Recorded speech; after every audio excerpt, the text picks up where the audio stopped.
Mental Health Monday with Mick Coyle. This is Radio City Talk. Yeah, I hope you're well. Thanks for joining us for another edition of Mental Health Monday, 29th of January 2018. And we're continuing the conversation around mental health. It's all about talking about mental health and a whole host of different things. Now, on the show today, and podcast listeners as well, be able to hear about the Now Festival, which is taking place in Liverpool. If we don't get a chance, because we've got a conversation before that, it'll go on the podcast anyway, and radio listeners will also hear it on the programme between now and the end of the week. That's a festival taking place in Liverpool over the coming few days.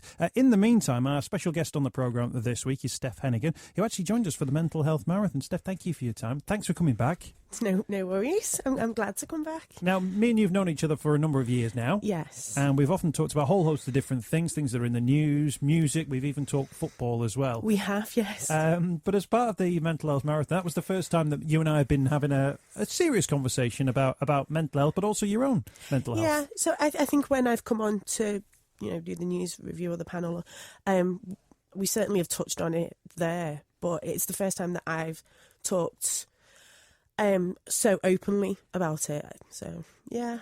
Thanks for doing that. It sort of helped us in terms of, getting the message out there to different types of people as well. One of the things that we found is that at the moment there are a lot of men who seem more and more comfortable to come and talk about their own mental health. So we've had rugby players on, some of the football lads have come on and talked about it as well. But actually one of the things I've noticed, and I don't know if there's a gap for this one, it's the focus on women and young women, which maybe hasn't got the attention at the moment. Certainly not as part as this programme, just because of the types of people who come forward. We often focus on the suicide stats, and we focus on 75% men, and obviously the station as a whole has kind of got a male demographic listening as well. But actually, there must be a whole host of different issues here, which we haven't even tapped into yet. Things that are going on in the lives of girls, women, ladies, however we want to call them.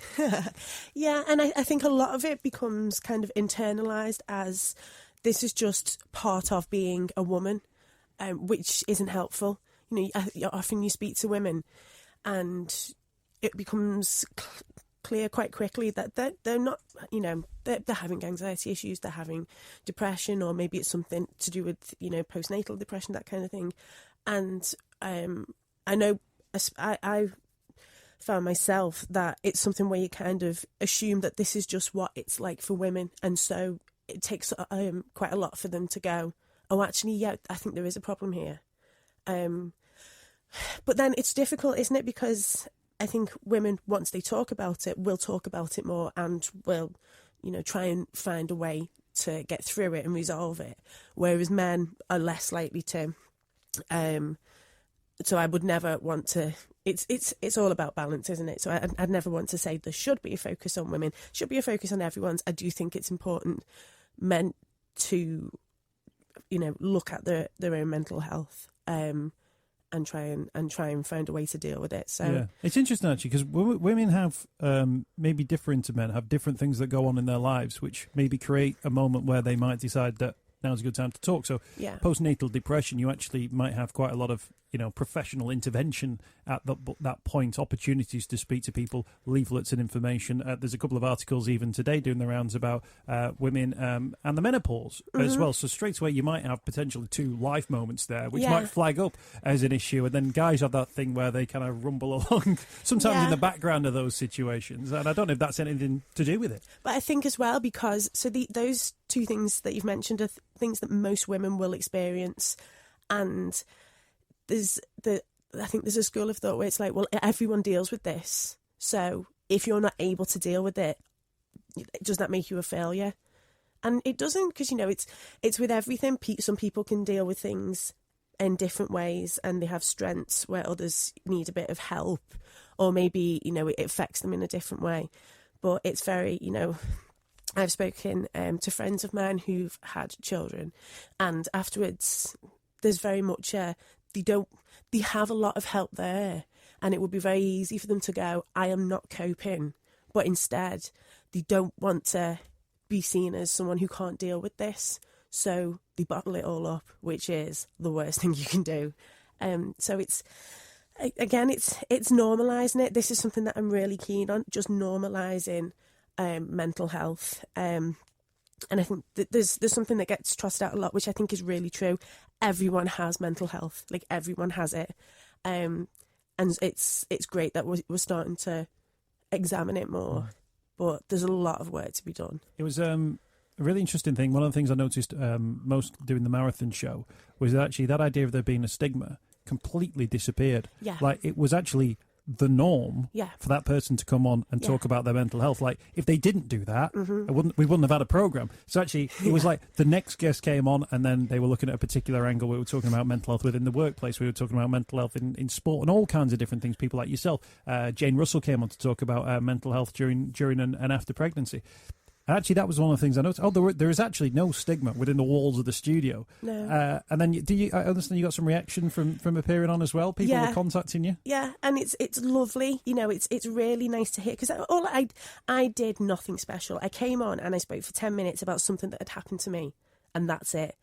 And 10 minutes of me doing that, I got like 10, 12 messages of people, some that I know, some that I don't, saying, this helped me and thank you. And it's all about normalising it. It's all about, saying, this is what has happened to me and this is how I dealt with it. And I think that we have a responsibility, not for our own mental health, but for the mental health of everyone, really.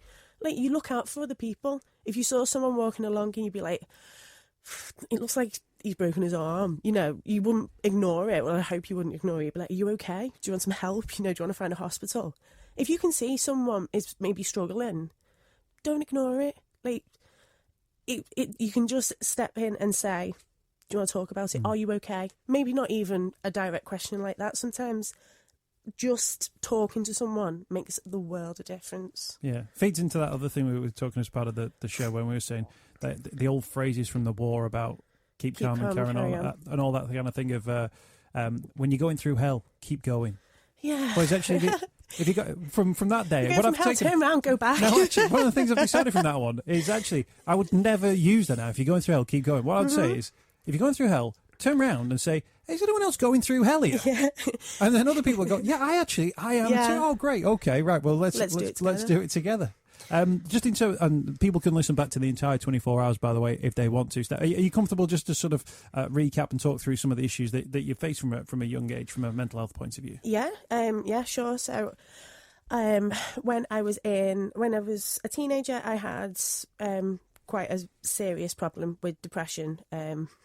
That I had some really great care and counselling around, and then was fine for a number of years, and then about 4 years ago had another bout of depression, and was had struggled with it a bit more, but at the same time could also recognise the signs in myself, and so spoke to a counsellor and went through that.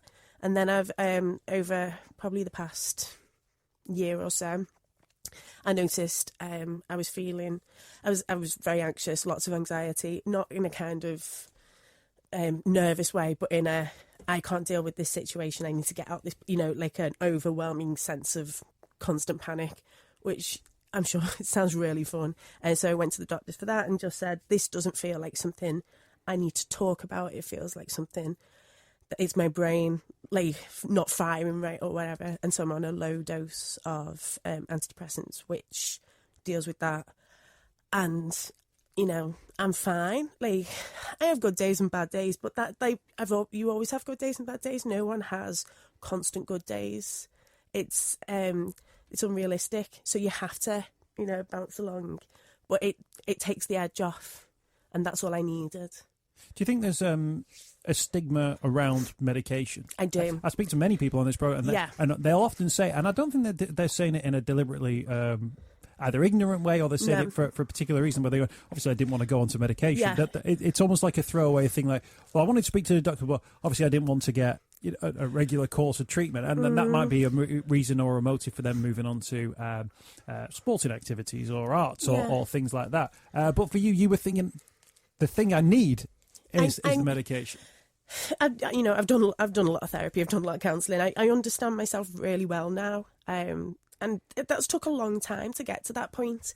But I knew, and I was having conversations with my mum and with my friends, and I was like, this isn't helping. This wouldn't help to talk about. it felt like I needed medication. And I've had a couple of people have like quite offhand remarks about, oh, well, you know, I would never take that, or it's a last resort, or, you know, and you kind of think, why? I was having a not great time coping with life, and now and it's not a large, it's you know, it deals with anxiety, but it's not big enough for, you know, but I go to the doctor on a regular basis, and we talk about how I'm feeling, and she's, you know, monitors it, and she was like very, left it up to me to make that decision. And I think that's the other thing as well. There's a like a belief that doctors just push tablets on you. I think it's as far from the truth as you can get. I think that more and more doctors are kind of told to work with patients, and you know, they're dealing with very limited resource, and I'm sure they've seen a massive influx of people going on to ask for help as a result of all this awareness. So, you know, maybe it's harder, maybe there's longer waiting lists for therapy and that kind of thing. It doesn't mean they're going to make you go on antidepressants if you don't want to. And if you're depressed and you go on antidepressants, what's wrong with that?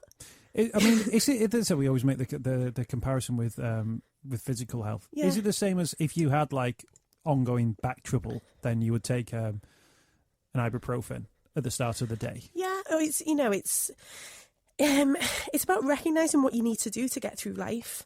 And for people who have been depressed, who have been helped by medication and also therapy and stuff like that, the difference that those treatments make is life-changing. It can go from someone being so, you know,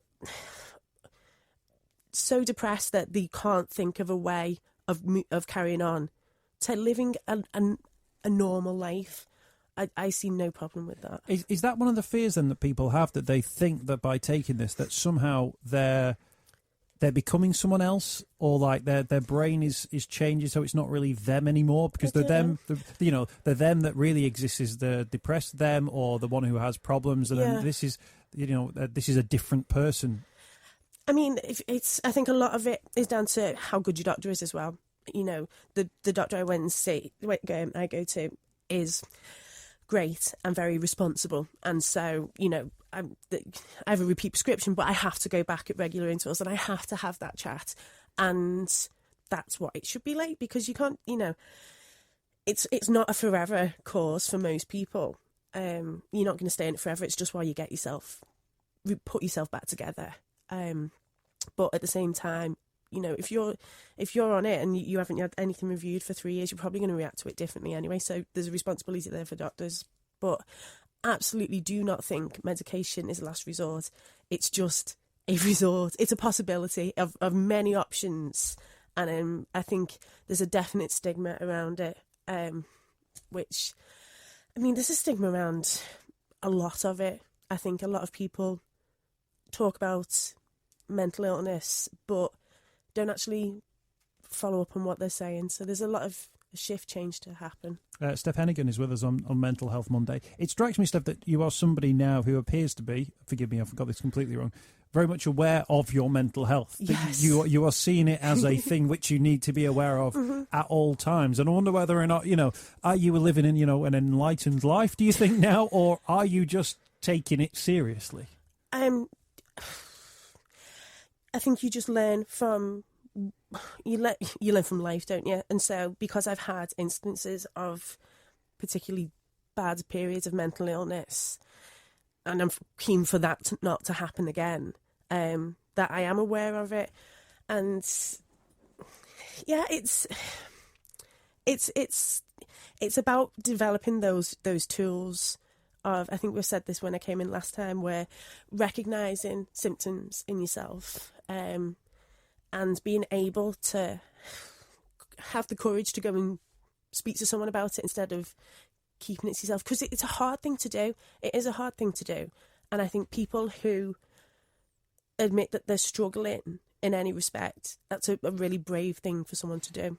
It's interesting, you know, everyone that we've spoken to on this programme before, when they've talked about falling into a particularly difficult place, often they find themselves in a situation where they don't understand that there's a mental health condition there. They just think that that's how they are. They think that that's how the world works. They think that that's what life is like when you're an adult. But actually, that idea that you are proactively thinking, I don't feel right today, or think things don't appear to be as I would expect them to be. Yeah. I need to actually take some action on that one and have those conversations and open up those conversations. When those conversations first start, do you feel like you're...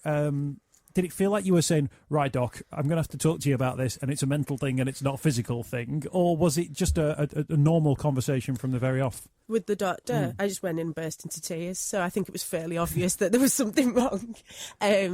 But... yeah, and I've heard of people who go to the doctors thinking that's what they're going to talk about and come out because they've never been able to actually put it into words, which is why normalising it and talking about it and, you know, allowing people to examine their own mental health and think, well, maybe that isn't normal. I think a lot of it as well is really progressive, so it creeps up on you. It's not like you wake up, for most people, you don't wake up one day and everything's black. You know, it's a gradual process, and so you probably won't notice, and people around you might notice before you do because of the way that you're acting. But sometimes it's really hard to be aware of you, if you know what I mean. Yeah. It's, you know, I think if you've had it before, then it becomes easier. And something that I'm really keen on is the idea of self-care, which is basically giving yourself tools to live life normally and allowing yourself to recognise when, you know, maybe things are building up on you. So I see a lot of more and more self-care as like a commercial thing of like, buy these shoes, go on this break, you know, you deserve it, self-care. It's like, that is absolutely not what self-care is. Self-care is giving yourself, putting things in place so you can get up and you can go to work, or you can ask someone for help, or, you know, it's very basic stuff. You don't have to spend money on it. It's about educating yourself and the people around you that this is what you need in order to feel well from a mental point of view. And so it's really frustrating to see it co-opted as a marketing tool. You know, you see lots of people on Instagram with like face masks, or you know, in like spas and everything, saying self-care. You know, it's like, that's pampering, that's luxury. And also that's a really dangerous message, because for many people, money can cause money issues, and, you know, not having what someone else has, and that kind of constant, you know, trying to live up to a standard, that can cause issues with people. So, well, can I ask you, with that in mind, and this, forgive me, this is a silly question, but, you know, if people are ill, or you know, people have got the flu, I have to think, oh, I'll tell you what, when I'm back up on my feet again, my nana used to say this when she'd had a fall, when I'm back on my feet again, we'll go on holiday. Do you ever find yourself having aspirations, sort of like thinking, right, for the future, I don't know if you've got things in mind for sort of like 3 to 5 years, when you're thinking, as long as things continue to settle down, I'll be able to do things in the future. Is there anything that you have in mind for that? Well, no, not really. What things that I personally put in place? Yeah, do you have like goals that you set yourself? You know what my goals are. It's largely running related. You're very aware of this.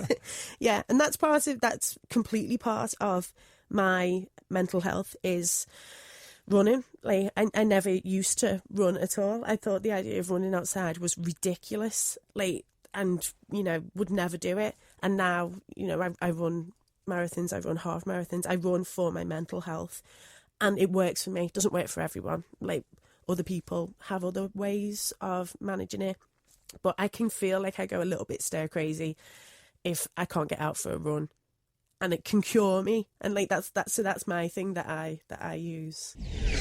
Mental Health Monday on Radio City Talk. tackling the stigma. Yeah, it's Mental Health Monday. If you want to get involved in the show, you can drop me an email, mick@radiocity.co.uk. That's mick@radiocity.co.uk. If there's a story that you want to tell us, an event that you're involved in, podcast listeners can this week get all the information they need to know about the Now Festival, which is about to get underway in Liverpool, organised by the Merseyside Youth Association. Lee Horner, I spoke to her a little bit earlier on today. Podcast listeners can hear that interview as part of this week's podcast. It's taking place at the Epstein Theatre, running from the 30th of January, that's tomorrow, until the 2nd of February as well. A whole host of different arts events taking place, organised by the young people, 30 groups, 365 young people are involved in that, running from tomorrow until the start of February, and various different ticket details for that. Details coming up in the podcast. Steph Heneghan is with us at the moment. We're talking about mental health and her own mental health story.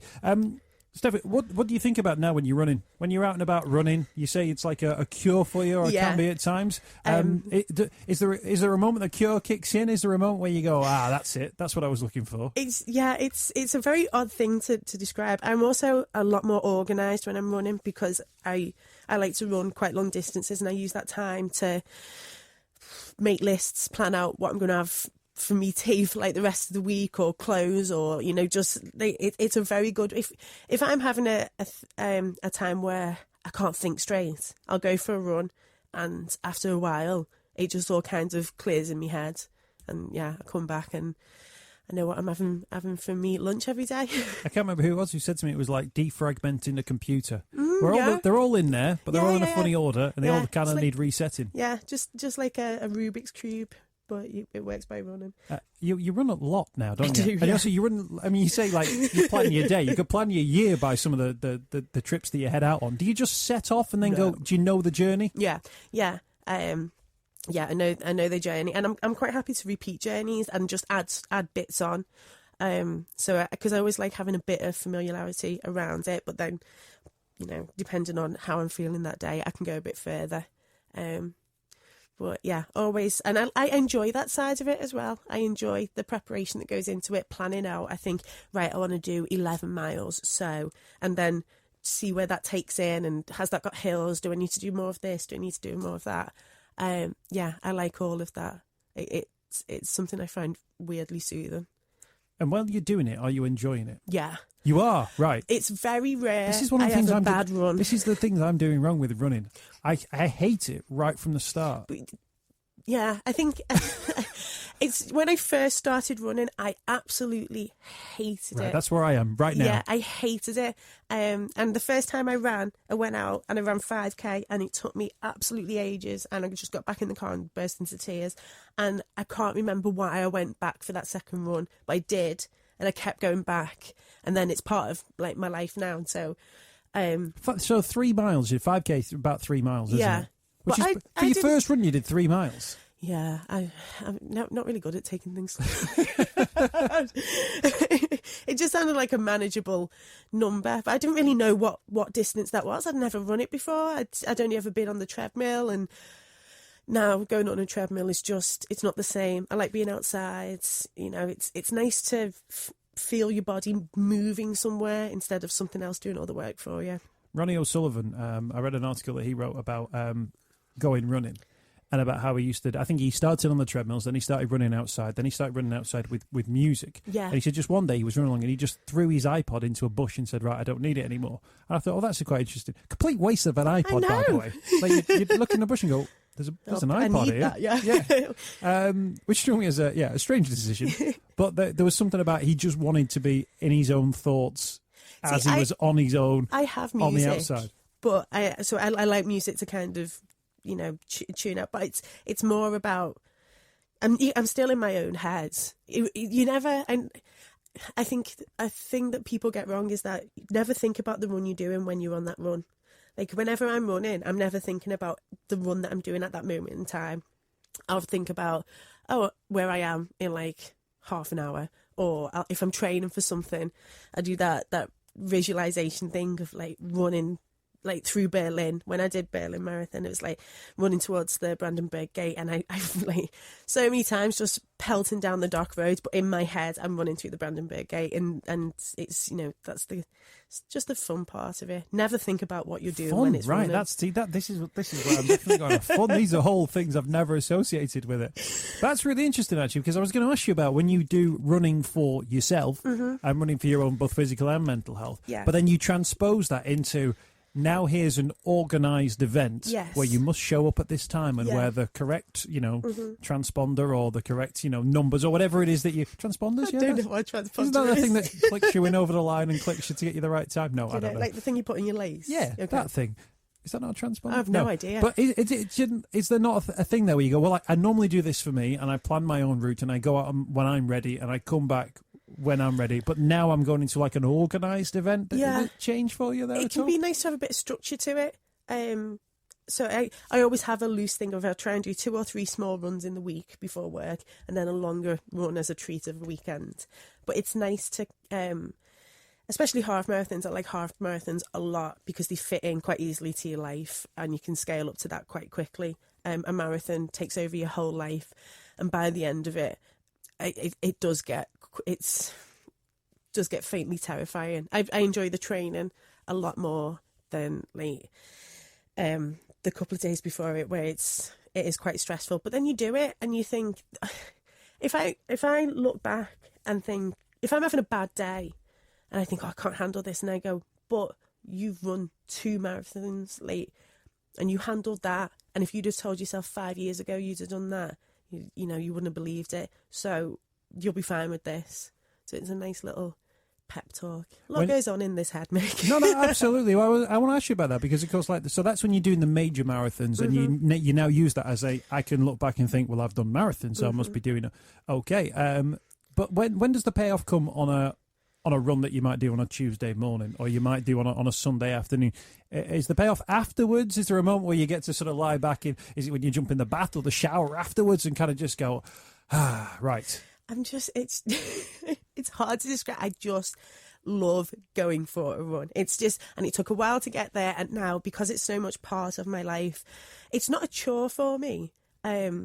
It's, in fact, the only time it is a chore is when it's nice and sunny outside and you think, oh, this is horrible, it's too sweaty. But when it's cold in the winter and everyone's like, are you mad going for a run? It's like, this is the best time. It's cold, it's crisp, you go for it, clear your head, set yourself up for the day or the weekend, just think, right, well, I'll have a late breakfast and I'll go for like an afternoon run. And it's nice. It's just nice, but you have to, it's not overnight. I think a lot of people don't like running because you have to put work in and then it clicks and then you can never get rid of it. I've heard people talk about almost that sense of addiction to running. Yeah. I mean, it's as far as addictions go, I think it's an okay one. It gives you medals. Yeah, well, there you go. Absolutely. I know you're passionate as well about the work the Samaritans do. Yes. That's something you wanted to give a bit of a shout to. Yes.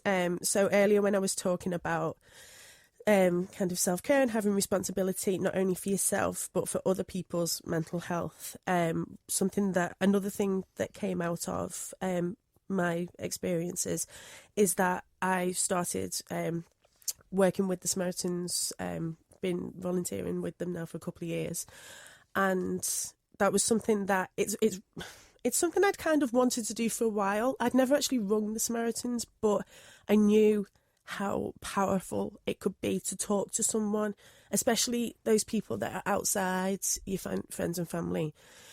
If you go and see a counsellor on the NHS, the likelihood is you don't know these people, and that hour is all you have, and it can be really beneficial to offload. So I knew how helpful that had been for me, and I wanted to somehow do it for someone else. So yeah, I started volunteering with the Samaritans. So that's like on the phones and text messages, and it's really nice to know that you're there as a support for someone when they need it. And it's a really, it makes you feel good about being able to help someone else. And I think that it's in terms of like the time it takes, it takes a long time to train up for it, but then it just you fit it into your life. You spend, 8 hours a month or whatever it is, just talking to people on the phone who are having a hard time. Never speak to them again. They'll never speak to you again. And it helps. So that's something that I'm really, it doesn't have to be that exact thing, but I'm very keen on, if you've had a hard time and other people have helped you through it, and you're able to do that and help someone else, then if everyone did a little bit, I think the world would just be a little bit kinder. Seems like you're in a really good place now, Steph. I know. Have you been for a run this morning? Is this what it is? I have not. I biked here. No, not today. But great what you're doing with Samaritans as well. I know that the Liverpool Samaritan teams in particular are very passionate about the work that they do as well. Yeah. Certainly came across when they came on the marathon. Yeah. Although now I feel bad. I've only done a 24-hour sitting still marathon. Oh, all right. Yeah, but you had to stay awake for 24 hours. No one brought me the Brandenburg Gates. Steph, thank you for your time. No, thank you. It's great to see you. You're also podcasting regularly with The Rider as well. Talking about your passion for music. Absolutely. Yeah, that's where you got to listen to the music. So something to talk about in your podcast. It is, yes. The Rider, if you go to The Rider Podcast on Twitter, you can follow us on there, and it comes out every Wednesday, Thursday, and it's just us having a laugh and talking about music. Steph, thank you for your time. Great to see you on Mental Health Monday. It's Radio City Talk, Mental Health Monday, every Monday from 2:15, and also available as a podcast, which you can find via your podcast provider, or just type in Mental Health Monday podcast into your search engine, and all the details will come up. Radio City Talk. Tackling the stigma. OK, so it's Radio City Talk. My name's Mick, Coyle. It's Mental Health Monday. We're going to hear now about the Now Festival. It's a young people's arts festival. It's back for 2018, and it's taking place at the Epstein Theatre, starting tomorrow, the 30th of January, running until the 2nd of February. We've got details about what's going on, who's behind it, with Lee Horner, who's from Merseyside Youth Association. Lee, great to see you. Thank you for your time. Thanks for having me. You're doing a residency at the Epstein Theatre there. Brilliant stuff. Yes. What's the Now Festival all about for people who don't know? So the Now Festival, it's its third year this year, and it's a young people's performing arts festival, all based around mental health, and each year it has a different theme. So the first year it was all around technology, friend or enemy. Last year was around the rights of the child, and this year it's all around education and how mental health is or is not supported by the education system. So we've got over 30 groups taking part this year, and what's great about it is all the pieces are devised by the young people themselves through their own research, etc. So it's amazing. Excellent. One of the themes that keep came up in the marathon loads of times was about education, about mental health, that everyone's got to figure about it affects 1 in 4 or 1 in 3 or 1 in 10, but actually everybody's got mental health. Yeah. And sometimes it can be a good place, sometimes it might be in a bad place as well. So actually that education, that knowledge around that is actually quite fundamental to our basic understanding of our emotions, if you like. Yeah, absolutely. And, young people spend a lot of their time within schools, and it's important that we hear from them how we can make the education system better, or listen to what's working currently and celebrate what's working across our city, because we do know, there's a lot of teachers in schools and staff that are doing amazing work around mental health, but what we want from the Now Festival is mainly to hear what young people have to say about that, and to be able to learn and see a bit of change from what they have to say as well as a result of it. Now, in terms of some of the stats and the facts, they're all out there, they're all available, and I'm sure plenty of the young people involved in it have sort of got hold of them as well. But if everyone just did a presentation with an Excel spreadsheet with the numbers, it wouldn't be the most exciting festival. No. So the young people, they sort of adapt these information, they turn it around into different stories, different narratives, different performances. What sort of types of performances are we talking about? So this year we've got absolutely loads. So we've got drama, but it's not just about the drama. We've got music, live singing, we've got choirs, films, spoken words, we've got young people sharing their stories, but also, the Green Paper was released around education and mental health in December. What we are going to do this year is interview a few people as well on stage about their experiences about mental health and education. But what's for us, this festival is great that's happening this week, but it's not just this festival. So once the festival's over, we're going to be touring some of those pieces across the city, around the schools in Liverpool, so that the messages of these pieces are spread further, so more young people can hear the stories and get support if need be. How much of it is it, do you think, within young people at the moment to talk among themselves about mental health? You talked about, these are ideas which are devised by the young people.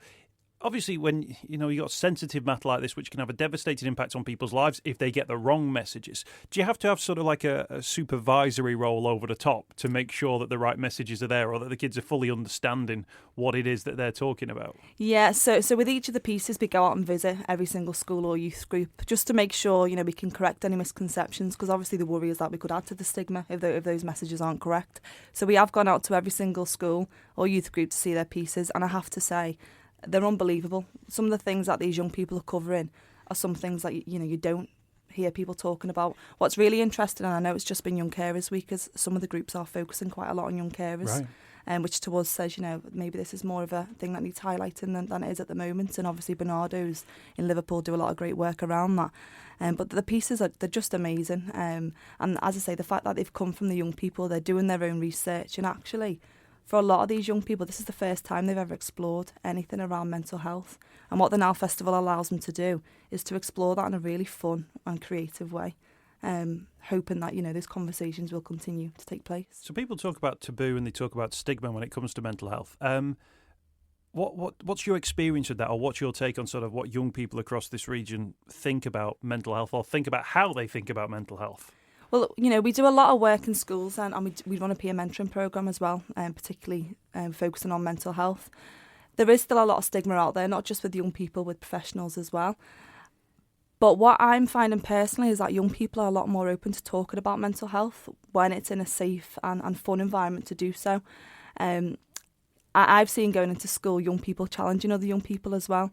And, there is that one person sitting in the canteen on their own. Young people will go and empathise with that young person. I think we've got a long way to go, but on Thursday the 1st of February it's Time to Talk Day by Time to Change. That is one of the nights that we're going to be running the Now Festival. And, the more we keep these conversations going and make mental health a normal conversation to talk about as it is physical health, I think, we can only get better at it. Is that one of the important things here, where you've got like the festival and it flags it up, but it's about the tour afterwards? It's about going into the schools to make sure that it's not about the one-off. It's about the continuance of the conversation. People came to us off the back of the marathon and went, right, are you going to do it again next year? And it's like, well, we do it every week. We flag it up. But, you have these moments where you can sort of draw everyone's attention. But it's actually then the work that goes in behind the scenes, or that isn't as prominent. Absolutely, and I think, the festival isn't just the one-off. After it, we do continue those conversations. What the schools have done this year, because the festival's part funded by the Liverpool Learning Partnership, every single group has been asked to devise a lesson plan based on their piece. So that's going to be on a big online toolkit for anybody to be able to download those kind of topics, whether it be around bullying, being a young carer, adoption, and schools can use them as a tool to educate other young people. But then with the tour, we reach thousands of young people. And as an organisation and across the Liverpool CAMHS Partnership, we do a load of training, a load of group work, a load of campaign and awareness raising that we will continue to do following the festival. We've got Lee Horner with us from the Merseyside Youth Association. The Now Festival is back for 2018. It's taking place at the Epstein Theatre, 30th of January. That's as we speak tomorrow, running through until the 2nd of February, and it includes Time to Talk Day as well. Tickets are available for this one as well. How do people get involved? Yeah, so tickets for the Friday are almost gone. So and Tuesday actually, so Wednesday and Thursday there are tickets left. If you go on the Epstein website, they'll be on there, or you can just go straight into the Epstein Theatre and purchase them there as well. Brilliant stuff. In terms of your own experience with this one, Lee, and the work that you've been doing as well, mental health now, for some people it's become like a hot topic, as if it's like an issue which has only just emerged, whereas actually it's obviously been an issue for many, many decades that has been sort of untouched as well. How much of your time, how much of sort of the time that you spend in terms of MYA, do you have to now consider mental health as being one of those key things? Because you do all kinds of different things at the Merseyside Youth Association. We do loads of different things. Our team is called the Raise Mental Health Promotion Team, so our roles are purely around mental health. We are a very creative team, youth workers by background. And as you say, mental health's always been there. It's not some new thing that's come about. I just think as a culture we're starting to recognise it a lot more, and therefore conversations are happening a lot more, so maybe people think it's a new thing, but we've all got it, just as our physical health, we've got to look after it. It's okay to have a down day, but it's important that we talk about it, and that's what things like the Now Festival are all about, encouraging people. Those issues that come up, things like self-esteem, does that feed into how maybe young people lead their lives around we do a lot of stuff on the station about things like knife crime and gang culture, positive role models as well. Is there a mental health issue there, do you think, if young people constantly are beaten down to the point where they feel like their self-esteem is at a low, they start looking for role models and figures to look up to who aren't necessarily the right sorts of people, the most appropriate people, if you like? I think, young people, in terms of self-esteem and self-image, things like that are really important to them. And actually, I think as human beings, it's really important we have a role model. A lot of the work we do is around resilience building. And actually, when we are exposed to those risks and when we do get those knockdowns in life, how do we bounce back from them? So a massive factor of what we do is around building resilience. So, young people are able to deal with risk and challenges a lot better than what maybe they would if they didn't have as much resilience. And is it hard to get young people on board when they start going down a particular path? I mean, we're looking at, we're talking about Young People's Arts Festival here. Is it difficult to say to somebody who might be 12, 13, 14 years of age, whose life is going down a particular path for various different reasons, to say, have you thought about this art project, dance project, theatre project? Do they buy into that, or is it something that they would, discount as being, not for them?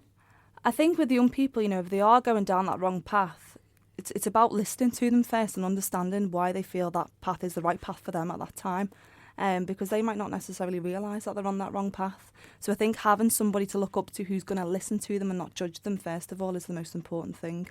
And actually, if you get that baseline relationship with them and that they trust you, I think whether it be arts, whether it be sports, I think if it's for the better and they realise that it's for the better for them, then yeah, I do think they'll buy into it. And in terms of the work you're doing through MYN, this festival as well, what other things are going on around the country? Or is Merseyside tends to lead the way with a lot of these things? An arts festival for young people taking place in an actual theatre in a city centre with tickets on sale that people can go and buy. Yeah. That's not just a few people in a corner of a youth club. This is a production. This is something which is major. It's got investment behind it. It is, and we're just a team of 3 at MYA, but actually the people that have organised this festival is our Stephen Group. So alongside the Now Festival, we have our Now Festival Stephen Group for young people, and there's 13 of them that I've been working with us over the past 6 to 8 months to help us plan the entire festival, down to the awards, down to VIPs we want to invite, helping us backstage, front of house, and all the ideas are really down to them, and they are a massive part of our team. In terms of the theme of My Education, My Mental Health, in May, from the 18th to 20th of May, another project again carrying on this conversation, and we're working in partnership with Tate Liverpool with a group of young people who are going to be putting on a bit of a art project at Tate Exchange all around the theme of education. So they're going to be putting on something creative at Tate Liverpool over that weekend, so the public can then come and get involved in that conversation. So the Tate Liverpool, world-renowned gallery and exhibition space. Yeah. No pressure. No pressure at all. They've been absolutely fantastic. We've done something with them the past 2 years, and they're all for mental health, working really well with the CAMS partnership. So I can't thank them enough. Brilliant stuff. Lee, thank you for your time. Great to see you. Thank you. Merseyside Youth Association and the Now Festival, the Young People's Arts Festival for 2018 with the theme My Education, My Mental Health, underway tomorrow, Tuesday the 30th of January, running through until the 2nd of February. I think it's about 6:30 shows get underway. Yep. Tickets are available there from the Epstein box office as well. Lee mentioned a couple of other ways in which you can get involved too, and you can be part of it. And thanks for joining us on Radio City Talk. Thank you. Mental Health Monday on Radio City Talk. Tackling the stigma.